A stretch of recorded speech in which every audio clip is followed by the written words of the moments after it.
At Content Marketing World 2017, the team at Ceralytics asked marketers to share their biggest content challenges. After receiving over 100 responses, we asked leading content experts to share their insights with us. Here is what they told us. Hi, this is Jay Baer, founder of Convince and Convert, and I'm here to solve your most important content challenges, which I understand to be that you have too many personas and thus cannot create content that is valuable long term. Well, I think you've actually answered your own question. You have too many personas. Now, let me remind you something about personas.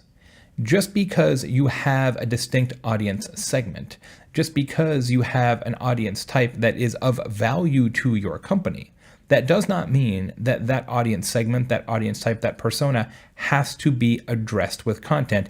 And it certainly does not mean that it has to be addressed with content commensurate with how you address other personas with content. Said more plainly, you have to have some children that you love more than other children. And that's okay. In fact, it's the right strategy. Just because an audience exists doesn't mean it's equally important. So what you have to do is sit down with the leadership of your organization and say, look, we have X number of bullets in the gun. We do not have an unlimited supply of ammunition. Consequently, we have to be selective about which of these personas really matter. And if the answer is still too many, then you just have to go at them sequentially and say, all right, if we ultimately have to address 6 personas, which in my estimation is far too many, then let's do 2 at a time. We're going to do 2 personas over 6 months and do all kinds of content for those 2 personas. And then we're going to switch to personas 3 and 4 and then switch again to personas 5 and 6.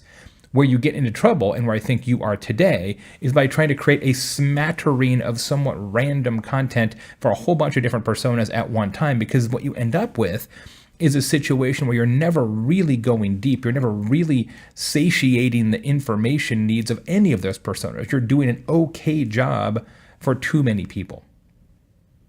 So the answer to your question is to rip off the Band-Aid, is to say, okay, let's just do more, but do it for fewer persona types. Thanks a lot for asking. I'm Jay Baer.